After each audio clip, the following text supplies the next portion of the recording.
हाँ, तो इसके पिछली वीडियो में संख्या पद्धति के हम 40 प्रश्नों को अच्छी तरह से समझ लिए थे। तो आज की वीडियो में हम इसके आगे से बात करेंगे, क्वेश्चन नंबर 41 से स्टार्ट करेंगे। तो चलिए हम इसे स्टार्ट करते हैं।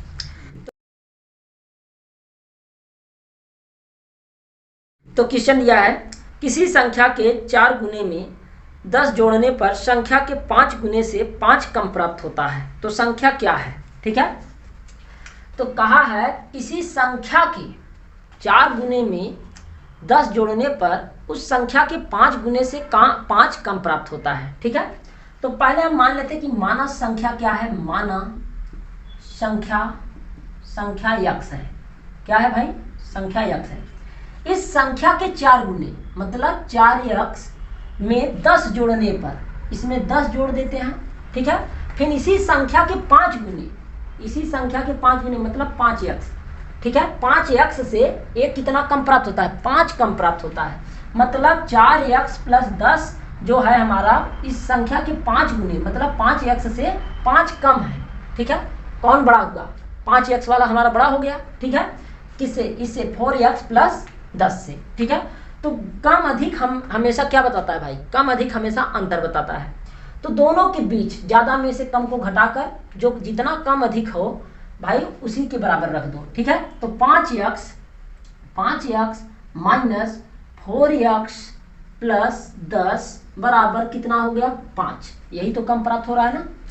ठीक है, तो अब हम इसे हल कर लेते हैं। x का मान अगर निकाल लेंगे तो वही हमारा आंसर हो जाएगा। ठीक है, तो भाई कितना आया? 5x, फिर माइनस का गुणा होगा 4x तो माइनस 4x हो जाएगा, फिर माइनस का प्लस 10 में होगा गुणा तो क्या हो जाएगा? माइनस 10 बराबर में 5।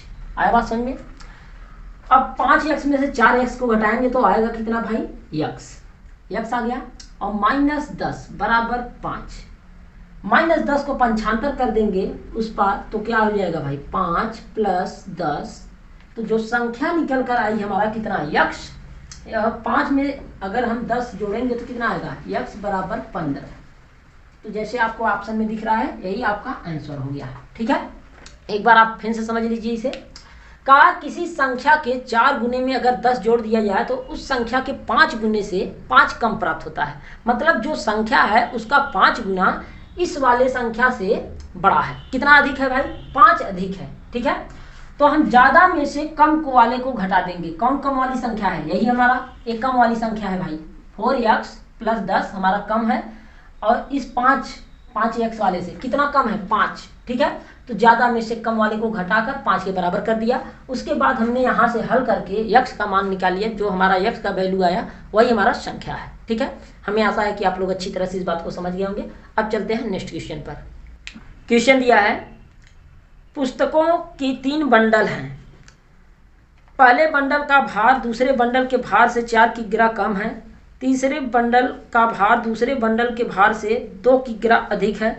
यदि पहले तथा तीसरे बंडलों को मिलाकर कुल भार 10 किग्रा है तो दूसरे बंडल का भार ज्ञात कीजिए। ठीक है, मतलब हमको दिया है, कहा है कि पहले बंडल का भार, ठीक है, पहले बंडल का भार जो है दूसरे बंडल के भार से 4 किग्रा कम है। ठीक है, और तीसरे बंडल का भार दूसरे बंडल के भार से 2 किग्रा अधिक है। ठीक है, तो हमसे कहा है उसके बाद क्या दिया है? पहले और तीसरे बंडलों का कुल भार 10 है। ठीक है, तो अब हम मान लेते हैं कि माना दूसरे बंडल का, ठीक है, जिसका रिलेशन दोनों के साथ है। किसका रिलेशन दोनों के साथ है? देखो, पहले और दूसरे का वाला बात किया है, पहले बंडल और दूसरे वाले बंडल का, फिर दूसरे और तीसरे बंडल वाले का बात किया है। मतलब दूसरा वाला जो बंडल है दोनों के साथ रिलेशन बना रहा है। ठीक है, तो हम मान लेते हैं कि दूसरे वाले बंडल का भार x है। माना दूसरे बंडल का भार x kg है। kg है। हम मान लिए भाई कि दूसरे बंडल का भार कितना है? x kg है। ठीक है, तो x kg है तो हम पहला बंडल मानते हैं। पहला बंडल हो गया, ये दूसरा बंडल हो गया, और ये हमारा क्या हो गया? तीसरा बंडल हो गया। आया बात समझ में? जब पहले बंडल को हमने x माना तो दूसरे बंडल को हमने x मान लिया है। जब दूसरे बंडल को x मान लिया है तो पहला बंडल दूसरे वाले बंडल से कितना कम है? मतलब 4 किग्रा कम है। तो यक्स माइनस 4 कर दीजिए, ये पहला वाला बंडल प्राप्त हो गया। पहले वाले बंडल का कितना भार है, यक्स माइनस 4 kg, ठीक है। और फिर कहा है कि दूसरा वाला मतलब तीसरा वाला जो बंडल है वो दूसरे वाले बंडल से मतलब 2 kg अधिक है, तो इसका मतलब यक्स है दूसरा, तो इससे 2 kg अधिक कौन है, तीसरा वाला, तो यक्स प्लस 2 हो जाएगा। आया बात समझ में। तो ये हमारा हमें प्राप्त हो गया। क्या प्राप्त हो गया भाई, पहले बंडल का भार कितना है, यक्स माइनस 4 kg, और दूसरे वाले का कितना है, यक्स है, तीसरे वाले का कितना है, यक्स प्लस 2 है, ठीक है। अब फिर कहा है कि पहले और तीसरे वाला जो बंडल है इन दोनों को मिला दिया जाए तो कुल भार कितना है, 10 के बराबर है। तो पहले और तीसरे वाले को, तो भाई पहला कितना है, यक्स माइनस 4, यक्स माइनस, देखो एक मिनट, तो पहला वाला कितना है, यक्स माइनस 4, और तीसरा वाला कितना है, यक्स प्लस 2 बराबर, मतलब दोनों को मिलाने पर कुल कितने केजी आ रहा है भाई, 10 kg, 10 kg के बराबर। आया बात समझ में। तो अब जोड़ लीजिए इसे, एक 2x हो गया, 2x, फिर यहाँ पर -4 है और +2 है तो -2 हो जाएगा घटकर, उसके बाद बराबर 10 होगा। आया बात समझ में। तो अब 2x बराबर -2 को हम उधर ले जाएंगे, पंचांतर करेंगे, 10 + 2 हो जाएगा। आया बात समझ में, 10 + 2 हो गया। अब फिर क्या करेंगे, 2x बराबर 10 में 2 जोड़ोगे तो आएगा कितना, 12, ठीक है। अब हम यहाँ से निकाल सकते हैं कि 2x बराबर कितना है, 12 है, ठीक है। तो 2 से भाग दे दीजिए, 2 से भाग दे दीजिए 12 में, ठीक है, आएगा कितना, 6, ठीक है, 6 आ गया। तो भाई हमारा दूसरा बंडल हमसे पूछा था, तो दूसरे बंडल का भार कितना है, 6 kg, जो आपको ऑप्शन में दिख रहा है वही आपका आंसर होगा, ठीक है। एक बार फिर से समझ लीजिए, इसमें कहा है कि पुस्तकों का 3 बंडल है, पुस्तकों का 3 बंडल है, जिसका भार बताया है कि पहले वाले का भार जो है दूसरे वाले के भार से कितना, 4 kg कम है। फिर कहा है कि तीसरे वाले का भार दूसरे वाले के भार से 2 kg अधिक है, ठीक है। तो हमने दूसरे वाले को देख रहे हैं कि जो दूसरा वाला बंडल है दोनों से तुलना कर रहा है, दूसरे वाले बंडल से दोनों तुलना कर रहे हैं, पहला भी बंडल और तीसरा वाला बंडल, ठीक है। तो हम दूसरा वाले बंडल को भार हमने मान लिया कि यक्स है, ठीक है। तो जब हमने इसका यक्स मान लिया तो भाई दूसरे वाले बंडल से पहला वाला बंडल कितना कम है, 4 kg। जब ये भाई यक्स माने तो इसमें से 4 घटा देंगे तब तो ये हमारा आ जाएगा पहला बंडल, मतलब पहले वाले बंडल का भार कितना हो गया, यक्स -4 हो गया। फिर तीसरे वाला बंडल का भार जो दिया है, तीसरे वाले बंडल का भार कहा है कि दूसरे वाले बंडल से 2 kg अधिक है, ठीक है। तो दूसरे वाले बंडल जब यक्स है हमारा दूसरा वाला बंडल, तो तीसरा वाला क्या हो जाएगा, इससे 2 kg अधिक है, तो भाई यक्स + 2 मतलब 2 जोड़ दीजिए, ठीक है। ये हमको दोनों मतलब तीनों बंडलों का भार हमको पता चल गया। अब उसके बाद कहा कि पहला वाला बंडल और तीसरे वाले बंडल का जो योग है, मिलाकर भार का योग है वो कितना है, 10 kg है। कितना है भाई, 10 kg के बराबर है। तो हम इन दोनों को जोड़कर 10 kg के बराबर रख दिया, उसके बाद यक्स का मान निकाल लिया, जो यक्स का मान आया वो हमारा दूसरे बंडल का भार आ गया, ठीक है। हमें आशा है कि अब आप लोग समझ गए होंगे अच्छी तरह से। अब चलते हैं नेक्स्ट क्वेश्चन पर। क्वेश्चन दिया है, राजेश का भार राम के भार से 5 kg कम है तथा नेहा का भार राम के भार से 3 किग्रा अधिक है। यदि तीनों का कुल भार 103 किग्रा है तो राम का भार है।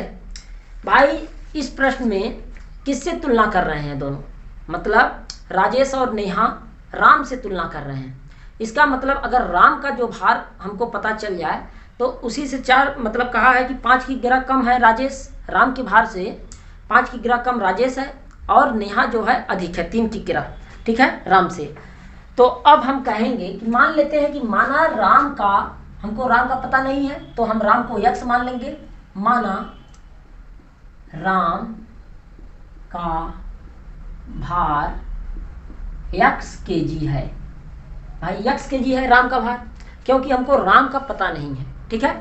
और राम के भार से ही मतलब दोनों राजेश और नेहा दोनों तुलना कर रहे हैं, तो जिससे तुलना कर रहे हैं उसको पहले हम मान लेंगे, ठीक है। तो भाई राम से तुलना कर रहे हैं तो राम का हम भार मान लिए यक्स, तो राजेश का आ जाएगा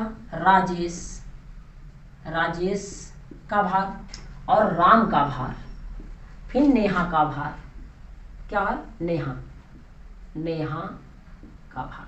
ठीक है बेटा, सबसे पहले हमने राम का कितना माने हैं, यक्स kg, कि राम का भार हमने क्या मान लिया कि यक्स kg है। ठीक है, राम से राजेश कितना कम है, 5 kg, तो हम कहेंगे कि यक्स माइनस 5, जितना भाई राम है उससे 5 कम, मतलब 5 घटा दो, उतना कम हमारा राजेश है। अब नेहा की बात करते हैं। अब कहा है कि नेहा जो है राम से 3 किग्रा क्या है, अधिक है। राम से नेहा अधिक है, कितना अधिक है, 3 किग्रा। इसका मतलब यक्स अगर राम है तो 3 यक्स प्लस 3 नेहा होगी, तो यक्स प्लस 3 हो गई। आया बात समझ में। अब कहा है कि हमको देखो तीनों का भार प्राप्त हो गया, हमको तीनों का भार पता चल गया। अब हमें करना क्या है, अब कहा है कि तीनों का कुल भार कितना है, 103 किग्रा। मतलब तीनों को जोड़ देने पर तीनों का भार अगर मिला दिया जाए तो कितने के बराबर है, 103 किलो के बराबर है। ठीक है, तो हम कहेंगे x minus 5 plus x plus x plus 3 बराबर 103। 103 आ गया। आया बात समझ में। मतलब तीनों को जोड़ दीजिए तो 103 के बराबर हो जाएगा। तो भाई एक यक्स यहाँ है, यहाँ है, यहाँ है, 3 यक्स है, तो हम कहेंगे तीनों को जोड़ लो, 3 यक्स। ठीक है, -5 है और यहाँ पर +3 है, तो -5 में से +3 को घटाएंगे तो भाई कितना आएगा, -2। -2 बराबर आएगा कितना, 103। आया बात समझ में। फिर 3 यक्स बराबर हम क्या करेंगे, -2 को उधर पंचांतर करेंगे तो आएगा कितना, 103 + 2 हो जाएगा, +2 हो गया। फिर क्या करना है कि अब भाई 3x बराबर कितना आया, 105। 105, तो x का मान निकालना है, तो हम करेंगे क्या भाई, 3 से भाग दे दीजिए। x बराबर क्या हो जाएगा, 105 बटे क्या 3। तो 3 से जब भाग देंगे, 3 त्रिका का आया 9, फिर 3 × 5 = 15, तो 35 kg। 35 kg यही आपका आंसर है जो आपको ऑप्शन में दिख रहा है। तो राम का भार पूछा था, तो राम का भार कितना है, 35 kg।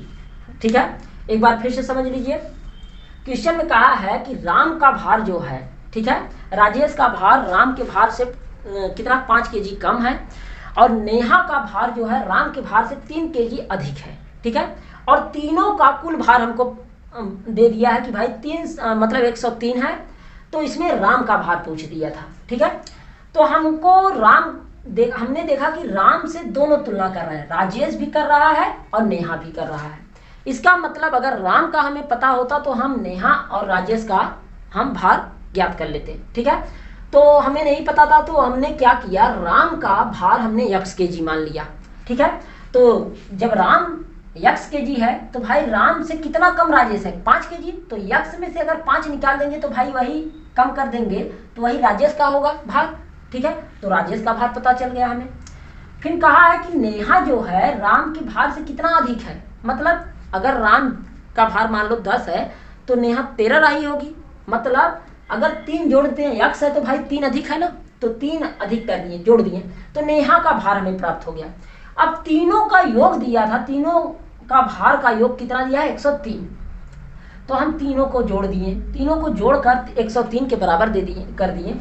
उसके बाद हमने यहाँ से यक्स का मान प्राप्त कर लिया, जो यक्स का मान आया वही राम का भार प्राप्त हुआ।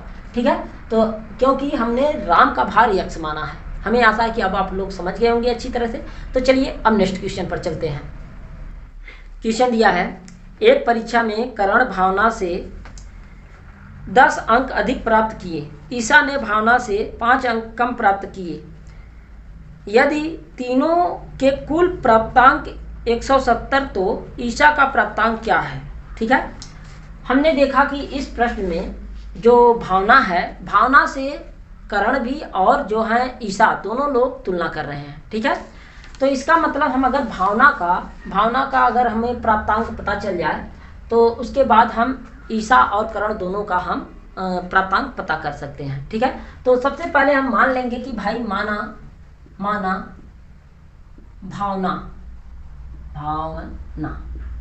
भावना कितना है, भावना का प्राप्तांक यक्स है। ठीक है, यक्स मान लेते हैं।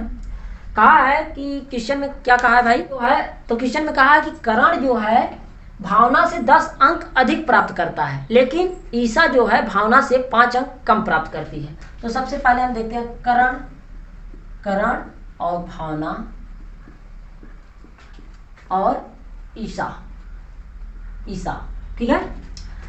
तो भावना का हमने कितना माना है भाई, यक्स है, ठीक है। करण भावना से कितना अधिक प्राप्त कर रहा है, 10। तो भाई जब यक्स है भावना तो भाई यक्स प्लस 10 हो जाएगी, क्योंकि अधिक करण पा रहा है, तो यक्स प्लस 10 हो गया, एक करण का प्राप्तांक हो गया, ठीक है। लेकिन भावना से ईसा कितना कम प्राप्त कर रही है, मतलब भावना जितना है उससे कम प्राप्त कर रही 5, कौन, ईसा। तो यक्स माइनस 5 हो जाएगा, यक्स माइनस 5 हो जाएगा, ठीक है। और तो तीनों का प्राप्तांक कितना दिया है, 170 दिया है, ठीक है। तो अब बस तीनों का मतलब जो प्राप्तांक प्राप्त है उनका योग जो है 170 के बराबर कर दीजिए, यक्स प्लस 10 जोड़ दीजिए भाई, यक्स प्लस यक्स माइनस 5 बराबर 170, ठीक है। और हमसे किसका पूछा है, ईसा का पूछा है, तो हमसे ईसा का पूछा है भाई। तो हम क्या करेंगे, बस पहले इसको जोड़ो, 1 2 3 यक्स है भाई, तो 3 यक्स हम लिख लिए, ठीक है। कितना है, 3 यक्स। फिर देखो यहाँ पर प्लस 10 है और यहाँ पर माइनस 5 है, तो भाई घटेगा तो कितना, प्लस 5 आएगा, प्लस 5 हो गया और बराबर में 170 बच गया, ठीक है। 170 भाई उधर पंचांतर करेंगे तो क्या आएगा, 3x बराबर 170 माइनस 5, फिर 3x बराबर 165। 170 में से अगर 5 घटाएंगे तो भाई आएगा कितना, 165, ठीक है। अब फिर कितना हमारा बचा, तो x बराबर हम 3 से भाग दे दें 165 में, ठीक है। तो ये हमारा भावना का प्राप्त हो जाएगा। तो देखो 3 पचे 15, फिर 3 पचे 15, मतलब जो भावना का निकल कर आया तो x बराबर कितना निकल कर आया, 55। जो x बराबर निकल कर आया 55, वो किसका है भाई, वो भावना का है। ये भावना अगर 55 अंक प्राप्त की है तो इससे 5 कम कौन प्राप्त किया है, ईसा। तो इसका मतलब 55 में से अगर 5 घटा दे तो ईसा प्राप्त हो जाएगी। तो ईसा का प्राप्तांक कितना हो जाएगा, तो ईसा का प्राप्तांक कितना हो जाएगा भाई 55 माइनस 5, 55 माइनस 5 बराबर कितना हो जाएगा, 50। तो ईसा का प्राप्तांक कितना है, 50, जैसे आपको ऑप्शन में दिख रहा है, यही आपका आंसर हो जाएगा, ठीक है, यही आपका आंसर हो जाएगा। तो एक बार फिर से क्वेश्चन को समझ लीजिए, ठीक है। मतलब एक परीक्षा में भावना, करण और ईसा शामिल हुए थे, ठीक है, परीक्षा दिए। भावना का जो प्राप्तांक है उससे 10 अंक अधिक कौन पाया, करण।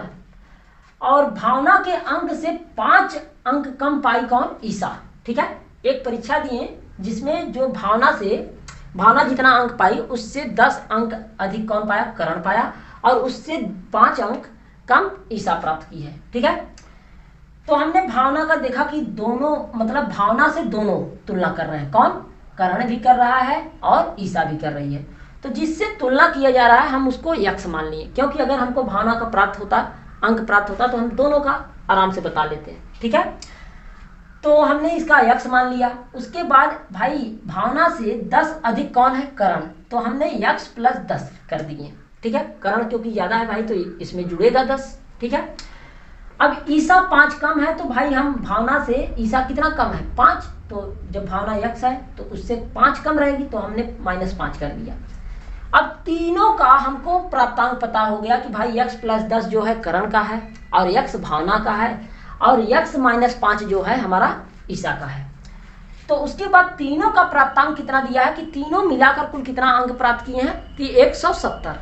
तो हमने तीनों को जोड़ दिया। तो तीनों को जोड़ने के बाद हमने बस उस समीकरण को हल कर लिया। उसके बाद जो यक्स का प्राप्त हुआ हमें, मतलब जो यक्स का मान प्राप्त हुआ वो हमें भावना का अंक मिलेगा, ठीक है। उसके बाद हमने देखा कि भाई यक्स का मान 55 आया, तो 55 जो है भावना का है, ठीक है। तो 5 अंक भावना से कम कौन थी, ईसा। तो हमने 55 में से 5 को घटा दिया, वही जो आंसर आया वो ईसा का आ गया, ठीक है। तो इस प्रश्न में ईसा का मान पूछा था तो हमने ईसा का आंसर दे दिया। हमें आशा है कि अब आप लोग अच्छी तरह समझ गए होंगे इस बात को। तो चलते हैं नेक्स्ट क्वेश्चन पर।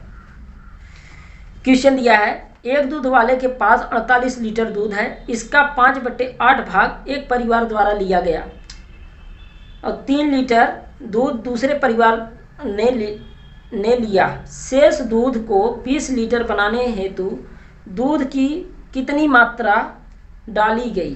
ठीक है, मतलब 45 लीटर, ठीक है, मतलब 48 लीटर दूध है, ठीक है। उसमें से पहला परिवार कितना, पहला परिवार जो है पहला परिवार और ये दूसरा परिवार है, दूसरा परिवार, पहला परिवार कुल मात्रा का कितना लिया है? 5/8, मतलब कुल मात्रा दूध का कुल मात्रा कितना है? कुल दूध कितना है भाई? 48 लीटर है, ठीक है। 48 का उसने कितना भाग ले लिया? पहला परिवार 48 का 5/8 भाग ले लिया। 5/8 भाग कौन लिया? पहला परिवार ले लिया है भाई, ठीक है। इधर पहला परिवार है तो 48 से भाग 8 से भाग दे दीजिए, 48, मतलब 6 गुणे 5, 30 लीटर दूध पहला परिवार ले लिया 48 में से, ठीक है। फिर दूसरा परिवार कितना ले रहा है भाई? 3 लीटर ले लिया, मतलब कुल 48 लीटर, एक डिब्बे मान लीजिए कि 48 लीटर दूध था, उसमें से पहले परिवार को उसने कितना दिया? 30 लीटर, और दूसरे परिवार को कितना दे दिया? 3 लीटर। तो कुल कितना लीटर दूध उसका खपत हो गया भाई? मतलब दोनों को जोड़ दीजिए, 30 धन 3 बराबर 33 लीटर, मतलब 33 लीटर उस डिब्बे में से दूध निकल गया, ठीक है। फिर कहा है कि भाई उसे 20 लीटर बनाने के लिए उसमें कितना दूध और मिलाया जाए? 20 लीटर, ठीक है। तो अब हम क्या करेंगे भाई? पहले देखेंगे कि भाई कितना हमारा कम हो गया। तो 48 में से कितना कम हो गया है? तो 48 में से 33 को हम घटा देंगे। 33 को जब घटाएंगे तो भाई देखेंगे कितना अब बच गया दूध। तो भाई 33 घटा दिए तो कितना बचा? मतलब 15 लीटर। 15 लीटर बच गया, 15 लीटर जो बच गया। अब 15 लीटर में हम कितना और दूध ना दें कि वो भाई 20 लीटर के बराबर हो जाए। मतलब हमको कितना दूध बनाना है? ये 20 लीटर हमको बनाना है दूध। तो 15 में अगर हम 5 मतलब जोड़ दें, 5 जोड़ देंगे 15 में, भाई 5 जोड़ देंगे तो ये 20 लीटर हो जाएगा ना। तो यही आपका आंसर होगा कि यही पूछा है कितना और डाल दें कि वो 20 लीटर के बराबर हो जाए, ठीक है। तो एक बार फिर से समझ लीजिए, यही आपका आंसर होगा भाई। 5 लीटर जितना आप जोड़ने पर, मतलब 15 लीटर में कितना डालें? 5 डालें ना, तो यही 5 आपका आंसर हो गया, ठीक है। एक बार फिर से समझ लीजिए, कहा है कि 48 लीटर का दूध है, ठीक है। उसमें से पहला परिवार जो है कितना भाग ले रहा है? उसका 5/8 भाग। 5/8 भाग पहला परिवार ले रहा है, और दूसरा परिवार कितना ले रहा है? 3 लीटर दूध ले रहा है। तो हमने देखा भाई ये तो भाग में दिया है। अब हम पता करेंगे कि भाई 48 का 5/8 भाग मतलब कितने लीटर के बराबर है। तो भाई हमने देखा 30 लीटर। तो इसका मतलब कि पहला परिवार 30 लीटर दूध ले रहा है। तो पहला परिवार कितना दूध ले रहा है? 30 लीटर, और दूसरा परिवार भाई 3 लीटर ले रहा है। तो कुल दूध कितना खपत हो गया? मतलब 33 लीटर दूध निकल गया, मतलब बेच दिया। 48 में से 33 लीटर को बेच दिया। अब उसको हम देखेंगे भाई 15 लीटर उसके पास शेष दूध बचा। तो जो 15 लीटर दूध बचा है अभी उसको 20 लीटर बनाना है। तो 15 में कितना और मिला दे कि वो भाई 20 लीटर के बराबर आ जाए। तो हमने देखा 15 में 5 लीटर और मिला देता तो वो 20 लीटर के बराबर होता। यही आपका आंसर हो गया। तो हमें आशा है कि आप लोग इस बात को समझ गए होंगे अच्छी तरह से। तो चलते हैं आप नेक्स्ट क्वेश्चन पर।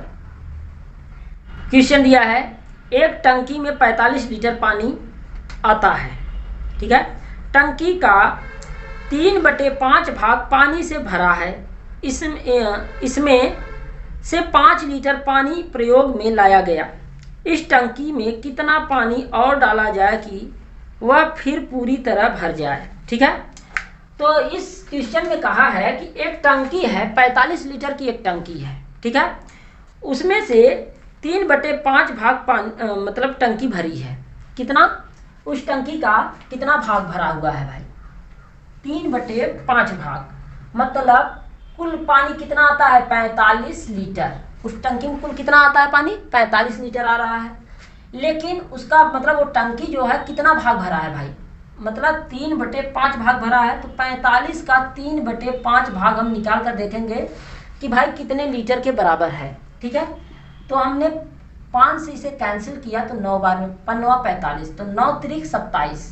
तो हमने देखा कि भाई पहले टंकी में कितना पानी था, 27 लीटर, 27 लीटर टंकी में पानी था, लेकिन वह 5 लीटर प्रयोग में लेता है, मतलब 5 लीटर और निकल गया इसमें से। तो 5 लीटर जब और निकल गया तो कितना अब बचा, अब कितना बचा, माइनस कर देंगे तो 22 लीटर अब पानी बच गया है उसमें। ठीक है, एक टंकी था जी, मतलब 45 लीटर की एक टंकी थी। अब उसमें कुल कितना पानी, मतलब कहा है कि भाई उसमें कितना पानी, मतलब कितना भाग उसका भरा है, 3/5 भाग भरा है, टंकी का 3/5 भाग पानी से भरा है। तो हमने देखा कि भाई 45 लीटर का 3/5 भाग कितने लीटर के बराबर होता है, तो हमने निकाला तो 27 लीटर के बराबर हो रहा है। लेकिन उसमें इसका मतलब कि 27 लीटर पानी था टंकी में। अब कहा है कि 5 लीटर वो प्रयोग में ले लेता है, टंकी का पानी 5 लीटर वो क्या करता है, प्रयोग में, नहाने धोने में कुछ में प्रयोग कर लेता है। तो भाई जब 5 लीटर और कम हो गया तो उसके पास कितना, उस टंकी में कितना पानी बचा, 22 लीटर। ठीक है, तो अब कहा है कि अब इसमें कितना और पानी डाल दें कि पूरी तरह से टंकी भर जाए, मतलब 45 लीटर पानी हो जाए। तो भाई ये 45 में से अगर हम 22 को घटा दें, जो बचेगा उतना पानी अगर आप डाल देंगे तो पूरी तरह से टंकी भर जाएगा। तो आया कितना, 23। तो यही आपका आंसर होगा, यही क्या हो गया, आंसर हो गया। हमें आशा है कि आप लोग समझ गए होंगे इस बात को अच्छी तरह। तो अब इसके आगे हम नेक्स्ट वीडियो में बात करेंगे।